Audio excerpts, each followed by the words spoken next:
बिस्मिल्लाहिर्रहमानिर्रहीम।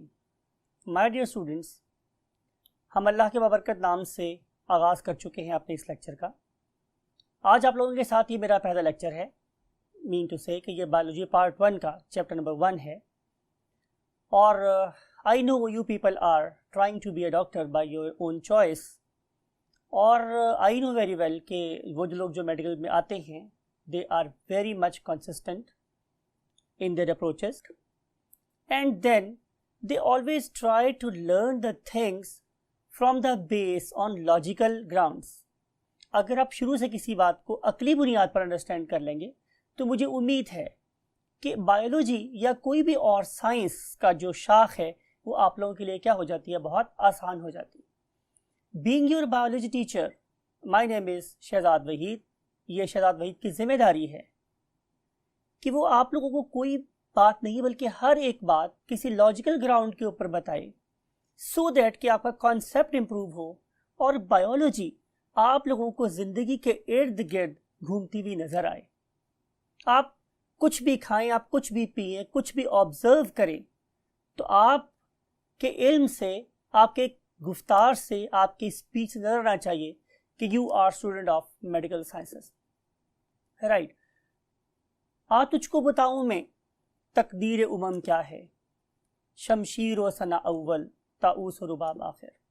अगर मैं इस मुश्किल से शेर को एक सिंपल इंग्लिश में कन्वर्ट करना चाहूँ तो मतलब होगा फर्स्ट डिजर्व देन डिज़ायर। आप मोटिवेशन शो करेंगे, आप इखलास शो करेंगे अपनी लर्निंग में, अपनी अंडरस्टैंडिंग में, अपनी राइटिंग में, अपने पेपर अटेम्प्ट करने के स्टाइल में, तो दुनिया की कोई ताकत आपको अपनी मंजिल हासिल करने से नहीं रोक सकती। सो बी मोटिवेटेड। अगर आपके मार्क्स कोई थोड़े से कम भी आए हैं ग्रेड 9-10 में तो it was past. Future, very bright future is ahead of you. You must be very much motivated, you must be committed. Never quit your dreams. अपने ख्वाब को कभी मत छोड़ें। If you are sticking to your own goals, if you are setting your own goals, आप अपनी मंजिल का तय अगर खुद करने वाले हैं तो रास्ते खुद ब खुद निकल आते हैं, right students. So with this introductory you can say lecture, introductory advices, now I want to start the very first chapter of biology, and name of that very chapter is what? Introduction. So without wasting a single moment, let's move to the whiteboard. Yes my dear future doctors, मैं आप लोगों से मुखातिब हूँ क्योंकि अगर आप biology पढ़ना स्टार्ट करने वाले हैं तो यू नो वेरी वेल कि हमारी फाइनल डेस्टिनेशन, हमारी आखिरी मंजिल, हमारी आखिरी ख्वाहिश, हमारी आखिरी तमन्ना या आरजू क्या है कि हम एक डॉक्टर बन जाए। तो इसीलिए मैं कोशिश करूँगा कि जब भी मैं आप लोगों से एड्रेस करूँ मैं ये मोटिवेशन आपके अंदर हमेशा डालता रहूँ, ये लफ्ज़ कह के कि yes my future doctors, right my dear doctors. अब हम स्टार्ट करने वाले हैं व्हाट? इंट्रोडक्शन। अब मेरी हैबिट क्या रहेगी इस पूरे आप लोगों के साथ जो हमारा सफ़र है इस कैमरे की आंख के थ्रू, वो ये कि मैं आप लोगों के लिए एक फ्लैश कार्ड तैयार करूं जिसमें मैं आप लोगों के स्टूडेंट्स, सोल आप लोगों के क्या लिखूं? लर्निंग ऑब्जेक्टिव्स, यानी कि आपको क्या क्या आना चाहिए। और हमारी ये भी ख्वाहिश होगी इस प्लेटफॉर्म के ऊपर हम आप लोगों से बहुत टू दी पॉइंट लेकिन कॉन्सेप्चुअल बातें करें, वो वाली बातें जो ज़िंदगी में आप लोगों के लिए मुख्तलिफ मकाम पे मशअल राह बन के आपको गाइड कर रही हूँ। और शायद आप कभी जब दुआ पढ़े, नमाज पढ़े तो आपके हाथ हमारे लिए भी ज़रूर दुआ करने के लिए उठे, राइट। तो सबसे पहली बात स्टूडेंट ये है कि इस फ्लैश कार्ड को अगर आपके माइंड में इस सीक्वेंस में आपने रख दिया है तो आप इसे कॉन्सेप्ट मैप भी कह सकते हो। यानी कि ये चीज़ें अगर आपके माइंड में हैं, ये फ्लो आपके माइंड में, ये सिर्फ ये वाला अगर एक छोटा सा पीस ऑफ वाइट बोर्ड भी आपके माइंड में होगा तो आप लोग बहुत कुछ अंडरस्टैंड कर सकेंगे कि इस चैप्टर में आप लोगों ने या इस लेक्चर में आप लोगों ने क्या क्या सीखना है। So take it as a blessing. ये एक एफर्ट आप लोगों के लिए गई है, इसे आप बिल्कुल गौर से तवज्जो से इसको देखेंगे तो ये वाले की पॉइंट्स, ये हाइलाइट्स, ये एक एक नंबरों की कहकशां हो सकती है आप लोगों के लिए अगर आप लोग इसको गौर से देखेंगे। So my students, we want to start with the definition of biology. So we want to write what? Definition of biology. अब ग्रेड 9 में डेफिनेटली आप लोग ये वर्ड पढ़ के आए हैं कि biology is a compound word. आपको पता है कि हम हिस्ट्री में ये बात करते हैं कंपाउंड, जब दो एलिमेंट आपस में मिले तो कंपाउंड वर्ड से बराबर है कि जब दो लफ्ज आपस में मिले तो उनमें से एक का नाम है स्टूडेंट बायोस और दूसरे का नाम है लॉगोस, राइट। अब बायोस का मतलब होता है you know very well life और अबाउट लाइफ, एंड लॉगोस का मतलब क्या होता है टू स्टडी, यानी कि ये मेरे पास बायोलॉजी की ये साइंस की वो वाली शाख है कि जिसमें हम लोग क्या स्टडी कर रहे होते हैं, लाइफ। मैं अज़राह फन मजाक के तौर पर यह बात करता हूं कि हम वो लोग हैं जो जिंदगी से प्यार करने वाले हैं। हम वो लोग नहीं हैं जो एटम बम बनाएं लोगों के ऊपर गिराएं या केमिकल बॉम्ब बनाएं और लोगों के ऊपर गिराएं और उससे जिंदगी खत्म हो जाए। हम तो उस पर्टिकुलर सांप को भी इकोसिस्टम में से खत्म नहीं करना चाहते जो हमें डस के हमें मार सकता है। हमें ये बात पता है कि अगर हम उस स्नेक को भी पॉजिटिवली यूज करें तो हम उससे भी कई इंसानों की जान बचा सकते हैं, राइट माय डियर स्टूडेंट्स। तो हम वो लोग हैं जो जिंदगी से प्यार करते हैं। We study what, the life, we study various forms of life, we want to pay tribute. हम तो सल्यूट करना चाहते हैं, सलाम करना चाहते हैं हर उस टाइनी से टाइनी क्रिएचर को जो इस इकोसिस्टम में अपना किरदार अदा कर रहा है। मुझे एक शेर भी याद आ रहा है कि हर चीज से है तेरी कारीगरी टपकती, ये कारखाना तूने कब रायगा बनाया। यानी कि आप अल्लाह रब्बुल इज्जत की एक छोटी से छोटी चीज को देखें, जिसे हम वायरस कह रहे हैं, बैक्टीरिया कह रहे हैं, उस पर्टिकुलर चीज का भी मेरे इकोसिस्टम में एक रोल है। It is not useless, every tiny creature is contributing a lot in the existence of this ecosystem, right? तो हम वो लोग हैं जो किससे प्यार करते हैं स्टूडेंट्स, बायोलॉजी से, मींस लाइफ से। अब अगले पैराग्राफ में, जैसे मैंने पहले आपसे प्रॉमिस किया कि हम कोशिश करेंगे कि हम बुक के साथ स्टक रहें, तो अगले पैराग्राफ में आप लोगों से कहा गया कि अगर हम लाइफ को स्टडी करने वाले लोग हैं तो क्या हम लाइफ के बारे में हर सवाल का जवाब दे सकते हैं? तो answer is no. For example, हम बहुत से मजहबी बातों का या थियोलॉजिस्ट्स का जवाब नहीं दे सकते। मिसाल के तौर पे, जी जिंदगी बताने की लॉजिक क्या है, why, what is the reason और why there is life, it is a logical question for a biologist, right. हम इसका जवाब हरगिज नहीं दे सकते। इसलिए मैंने उसको यहाँ पे कैसे लिखा है माय डियर स्टूडेंट्स, मैंने लिखा है IRQs, यानी कि ये बीइंग बायोलॉजिस्ट, ये मेरे लिए एक IRQ है, मींस इररेलेवेंट क्वेश्चन, राइट। इस इररेलेवेंट क्वेश्चन के अलावा और भी बहुत से सवाल किए जा सकते हैं। मिसाल के तौर पे, जिंदगी कैसे वजूद में आई, जिंदगी जमीन पे वजूद में आई या जमीन के अलावा कहीं और वजूद में आई।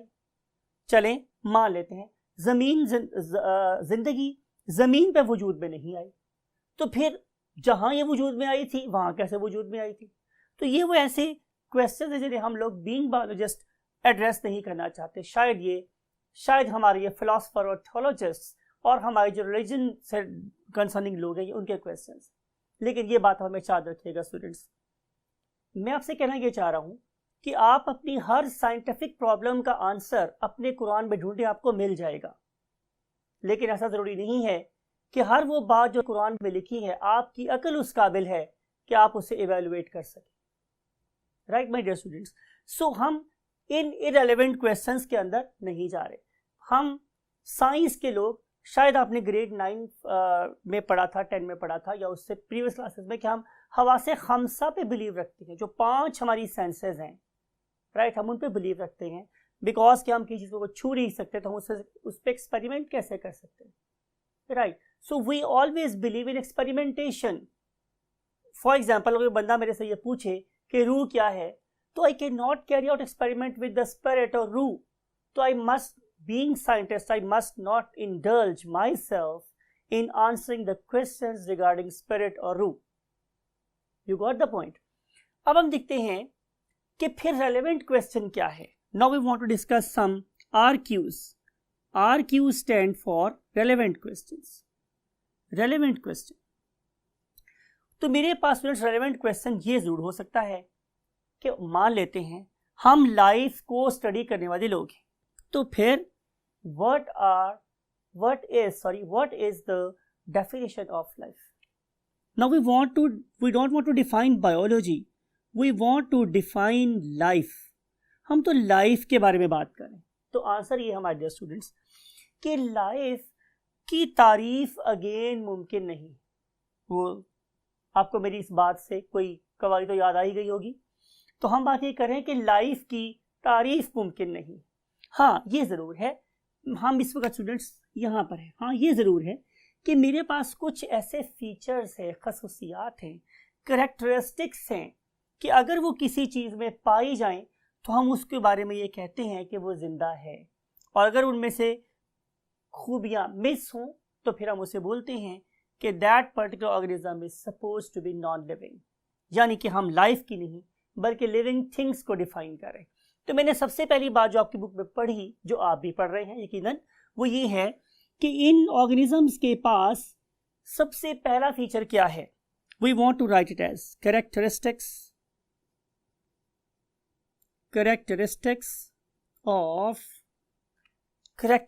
Of life.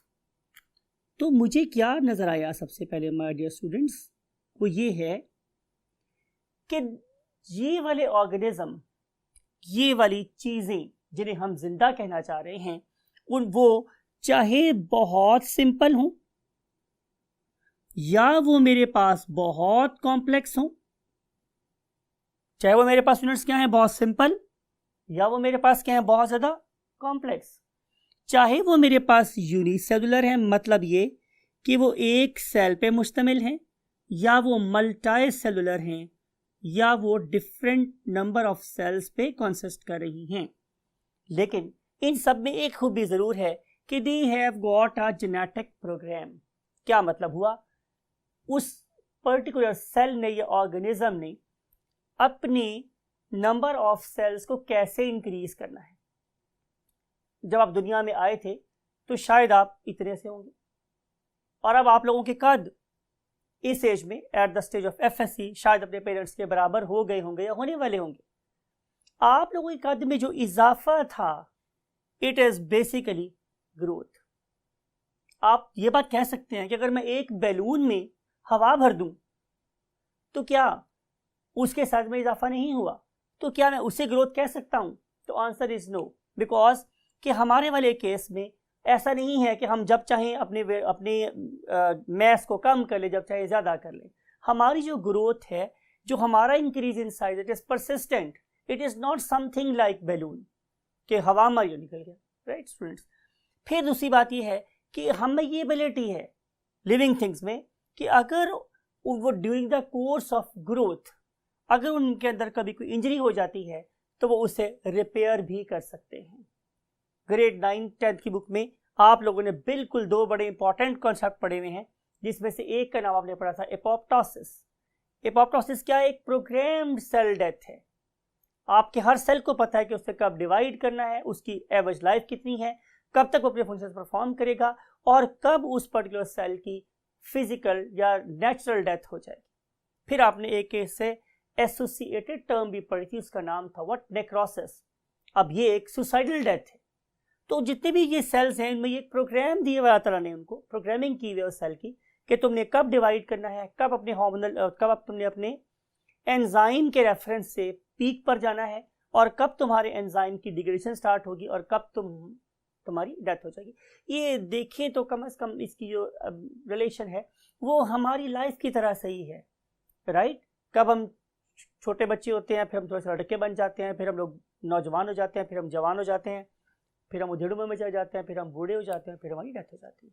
तो ऐसा ही कोई जो कैस्केड ऑफ इवेंट्स है हमारे सेल के साथ भी प्रेजेंट है।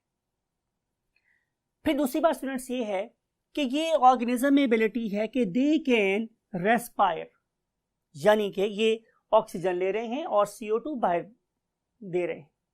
ऑक्सीजन का लेना और CO2 को निकालना ये बेसिकली क्या है? रेस्पायरेशन है, चाहे एक सेल कर रहा हो या कोई बहुत ज्यादा बड़ा ऑर्गेनिज्म कर रहा हो।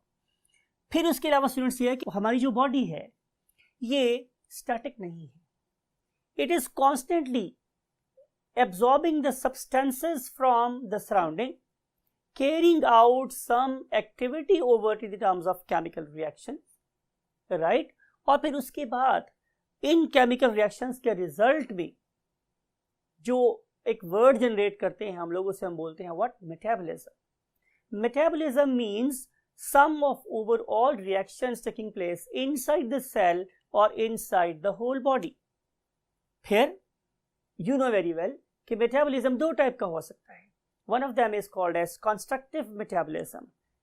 Mean to say that we are going to try to combine simple things and we are trying to construct a huge complex. Right? अब इसे हम लोग क्या नाम देंगे students? Anabolism. The other way is other part of the metabolism is called as catabolism. And catabolism stands for karate, kata, torna. Right? In this case, we are going to carry out some destructive metabolism, and destructive metabolism is known as catabolism. And sum of overall means sum of anabolism plus catabolism is called as metabolism. I may write it for you that anabolism plus catabolism, it is called as what? Metabolism. Right. So anabolism is sum of positive reactions, means construction, and catabolism means sum of negative reactions or destructive reactions. It is called as what? Metabolism. Then these particular cell, group of cell or the whole organism, it has the ability to keep its internal environment nearly constant. मैं आप लोगों से ये कहूं कि जनाब अभी आप लोग क्या किया, आपने फुटबॉल खेला है फॉर एग्जांपल, या आपने लॉन टेनिस खेली है, तो आपकी बॉडी बहुत ज़्यादा गर्म हो रही है, and if you want to get rid of excessive heat very quickly, तो आप क्या करेंगे? आप जाके किसी ठंडे रूम में बैठ जाएंगे। ठंडे रूम में बैठने के बाद आपकी बॉडी में से हीट लूज होना शुरू हो जाएगी और आपका बॉडी का टेम्परेचर सब नॉर्मल हो जाएगा। तो क्या आपकी बॉडी का टेम्परेचर सब नॉर्मल ही रहेगा? तो आप यकीनन महसूस करेंगे कि ऐसा नहीं है। आपकी बॉडी थोड़े अरसे के बाद अपनी नॉर्मल टेम्परेचर को दोबारा से गेन कर लेगी by producing even more heat. पहले हीट लूज करेंगे, फिर हम हीट को प्रोड्यूस करना शुरू करते हैं। लेकिन हम अमाउंट ऑफ टेम्परेचर और अमाउंट ऑफ हीट अपनी बॉडी में हमेशा 37 के राउंड अबाउट क्या करेंगे? मेंटेन करेंगे। Ability of the organism to maintain its internal environmental conditions nearly constant. We don't want to say 100% constant. We want to say nearly constant or fairly constant. तो हम इसे क्या बोलेंगे कि ये होम्योस्टेसिस हो रही है, राइट? आपको प्यास लगी, आप बहुत सारा पानी पी लें। आपकी बॉडी में बहुत ज़्यादा अमाउंट में वाटर एक्यूमुलेट हो गया है, तो उसको यूरिन के थ्रू पास कर दें, right? So this gain and loss is due to the fact that your body is trying to maintain water concentration in your body nearly constant, or it is trying to carry out what? Homeostasis. And then ability of the living organism is to produce offsprings of their own kind. This phenomena is called as what? Reproduction. Re means दोबारा से, and produce पैदा करना, यानी कि जिस तरीके से आप लोगों के फोर फादर्स ने आपके फोर फादर्स को प्रोड्यूस किया, ऐसे ही आप लोग फोर फादर्स बन जाएं या अपने जैसे ऑर्गेनिज्म प्रोड्यूस कर दें। This is called as what? Reproduction. तो दुनिया में कोई ऐसी नॉन लिविंग थिंग नहीं है जो अपने आप को रिप्रोड्यूस कर सकती है, अपने जैसे ऑर्गेनिज्म प्रोड्यूस कर सकती है। ये एबिलिटी सिर्फ और सिर्फ लिविंग थिंग्स के पास है, राइट? And then irritability. मिसाल के तौर पे आप ने देखा कि एक पहाड़ है और पहाड़ के ऊपर फॉर एग्जांपल एक ईगल बैठा हुआ है या एक दरख्त है, उसके ऊपर एक स्पैरो बैठी हुई है फॉर एग्जांपल, और आप भाग के इसकी तरफ जाते हैं, तो स्टूडेंट्स क्या होता है कि दरख्त या पहाड़ उड़ जाता है और जो स्पैरो और ईगल है वो वहीं बैठे रहते हैं। एम आई राइट? या मैं गलत कह रहा हूँ? यकीनन मैं गलत कह रहा हूँ स्टूडेंट्स, कि जब मैं भागकर उसके पास गया तो जो बर्ड्स है वो वहां से उड़ गए और जो ट्री और माउंटेन है वो वहीं पे रह गया। रीजन क्या थी? कि ये वाली दो चीजें मीन्स माउंटेन और tree, it was not irritable और sensitive to my presence, they were not felt threatened. उन्हें मेरे से कोई खतरा महसूस नहीं हुआ, उन्होंने इसको महसूस ही नहीं किया, तो वो वहीं पे रह गए। लेकिन जो मेरे पास स्टूडेंट्स क्या था, बर्ड था फॉर एग्जाम्पल, वो वहां से उड़ गया बिकॉज कि that was sensitive to my presence, right? This phenomenon is called as what? Irritability. हम इसे उर्दू में हसासियत पढ़ के आए, राइट? तो ये वो कुछ फीचर हैं कि अगर एक ही चीज के अगर प्रेजेंट होंगे तो हम बोलेंगे कि ये ऑर्गेनिज्म जिंदा है। अगर इनमें ये वाले फीचर्स नहीं होंगे या इनमें से मोस्ट ऑफ देम एब्सेंट होंगे, मिसाल के तौर पे एक और डिस्कस कर लेते हैं कि हम मूवमेंट, मूव कर सकना, एटलीस्ट मूव कर सकना या लोकोमोट कर सकना, ये भी लिविंग थिंग्स की प्रॉपर्टी है। आप ये कह सकते हैं कि जो मूवमेंट हो रही है वो किसकी वजह से हो रही है? हमारी अपनी विल की वजह से हो रही है। आपकी जो व्हीकल्स हैं वो भी मूव कर रहे होते हैं, लेकिन they can not do it at their own. जब तक हम उनको स्टार्ट नहीं करेंगे, जब हमने गियर नहीं डालेंगे, वो मूव नहीं करेंगे। लेकिन मुझे मूव करने के लिए ऐसी किसी असिस्टेंस की जरूरत नहीं है। I can move at my own will, right? तो ये वो बातें हैं कि अगर किसी ऑर्गेनिज्म में होंगी तो हम उसे जिंदा कंसिडर करेंगे, और अगर ये बातें ना हुई तो हम कंसिडर करेंगे कि वो नॉन लिविंग है, उसके अंदर जिंदगी मौजूद नहीं है। अब हम पढ़ रहे हैं स्टूडेंट्स, नेक्स्ट पॉइंट की तरफ मूव कर रहे हैं, और उस नेक्स्ट टॉपिक का नाम है students what? Branches of biology. आप लोगों की बुक में हम मूव कर गए next part of the board पे। आप लोगों की बुक में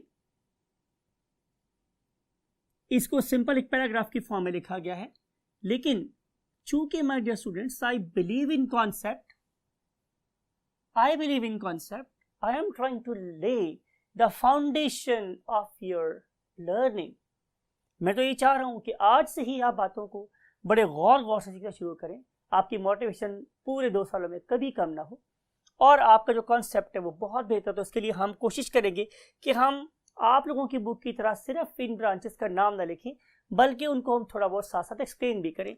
फॉर एग्जाम्पल, जो पहला नाम आपकी बुक पे लिखा हुआ है that is called as ecology. अब इकोलॉजी क्या है? ये किसी भी पॉइंट पर, पॉइंट से मुराद है हमारी जमीन की सतह पे, जमीन के अंदर या जमीन से ऊपर, किसी भी पॉइंट पर दो किस्म के लोगों का आपस में इंटरेक्शन है। नंबर 1, लिविंग थिंग का लिविंग थिंग के साथ। मिसाल के तौर पे मेरा रिलेशन मेरे भाई के साथ, मेरे फादर के साथ, मेरी मदर के साथ, मेरे किसी दोस्त के साथ, या अगर मैं अपने घर की बात कर रहा हूं तो मुमकिन है मेरे घर में कोई पेट एनिमल हो, मेरा रिलेशन उसके साथ। मैं इस दुनिया में रहते हुए लिविंग ऑर्गेनिजम्स के साथ इंटरेक्ट कर रहा हूं, ये इंटरेक्शन बहुत जरूरी है। For example, I cannot pass a normal life without some very beautiful clothes, right? I cannot pass a very good life without the assistance of a cobbler, जैसे हम लोग जूता बनाने वाला कहते हैं, right? मुझे मेरी इंटरडिपेंडेंस है दूसरे प्रोफेशंस के ऊपर, मेरी शख्सियत में उनका भी एक रोल है। I cannot have beautiful hairs without a barber, उसकी भी मेरी जिंदगी में एक इंपॉर्टेंस। लेकिन सर आप बात को गौर से सुनिए स्टूडेंट्स, क्या मेरे लिए सिर्फ लिविंग थिंग्स ही इंपॉर्टेंट है? तो अगेन आंसर इज नो। शायद आपको ये बात बुरी लग रही हो, लेकिन इसको जरा सिर्फ नॉलेज पर्सपेक्टिव में आप देखिएगा, इल्मी लिहाज से आप देखिएगा कि अगर मेरा कोई बहुत करीबी जानने वाला मेरे से बिछड़ जाए या रूठ जाए तो उसके मेरे पास से चले जाने से कोई फर्क नहीं पड़ेगा। लेकिन जरा आप 1 मिनट रुक कर सोचें, अगर मैं 1 से 2 मिनट के लिए आप लोगों के ऑक्सीजन सप्लाई को काट दूं तो शायद आपकी जिंदगी की डोर भी कट जाएगी।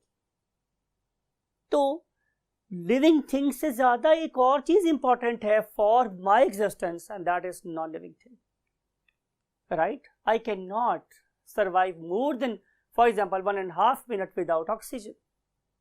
I cannot make new cells without nitrogen. I cannot make new proteins without nitrogen. So हम इस इकोलॉजी को किसी एक छोटी सी ट्रायंगल से समझते हैं. Look at this. It is living organism number 1 and it is living organism number 2. Right? Both of them are interacting with each other. But simultaneously, they are also interacting with non-living things. And I think, मैंने आपसे पहले ये बात कही है कि मेरा सबसे स्ट्रॉन्ग रिलेशन, अब जाहिर है मेरा अपने मदर फादर के साथ हो सकता है या होता है, लेकिन उनके दुनिया से चले जाने के बाद भी बच्चे वहीं पे रहते हैं. लेकिन जो नॉन लिविंग थिंग्स हैं, something like oxygen, something like CO2, something like N2, something like water,